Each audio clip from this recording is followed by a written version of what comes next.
మాట్లాడలేం. కేసీఆర్ గారిని పట్టుకొని నోటుకొచ్చినట్టు మాట్లాడతాడు. తెల్లారలిస్తే మీ అధ్యక్షుడు ఏమంటాడు? అధ్యక్ష నిన్న కాక మొన్న కేసీఆర్ గారినట ఉరేసి రాళ్లతో కొట్టాలన్నట, ఉరేసి రాళ్లతో కొట్టాలి, పిండం పెట్టాలన్నట. ఇదా సంస్కారం ఉన్న నాయకుడు మాట్లాడే మాట?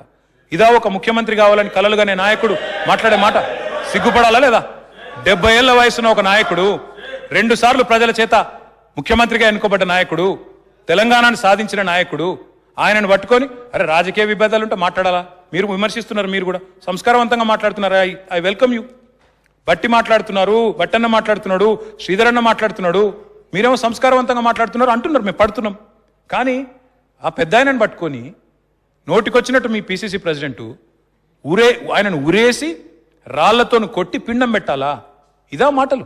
ఇదా సంస్కారం? ఇదా అధికారంలోకి రావాలన్నంత పిచ్చి?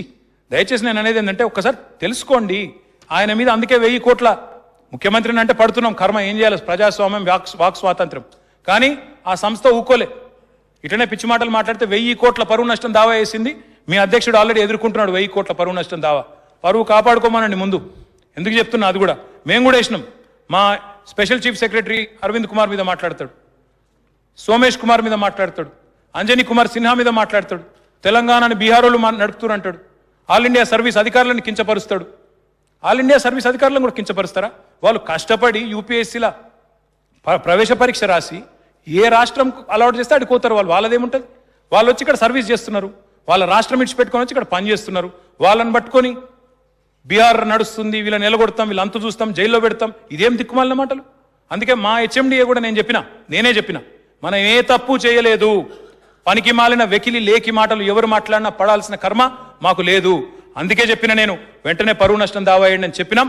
మీ అధ్యక్షుడి అంతు చూస్తాం, పరువు నష్టం దావా వేస్తాం, బరాబర్ అంతు చూస్తాం. ఇష్టం వచ్చినట్టు మాట్లాడతాం, నోటికొచ్చినట్టు మాట్లాడుతాం అంటే పడ్డానికి ఎవడు సిద్ధంగా లేడు. నీకు ఆ విషయం కూడా చెప్పాలి. ఐఆర్బీ దివాలా తీసిన సంస్థ అని మీరు అన్నారు. అదే ఐఆర్బీ మీ కాంగ్రెస్ పాలిత రాష్ట్రమైన ఉదయపూర్ టు షిమ్లా, అక్కడ కూడా ఇదే పద్ధతుల్లో అక్కడ కూడా టీఓటీ తీసుకున్నారు.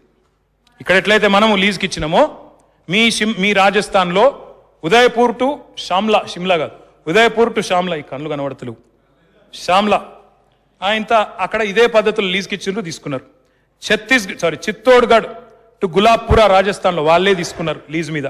గులాబ్పురా నుంచి కిషన్ గర్ అది వాళ్ళే తీసుకున్నారు. జైపూర్ నుంచి దియోలి అది కూడా వాళ్ళే తీసుకున్నారు.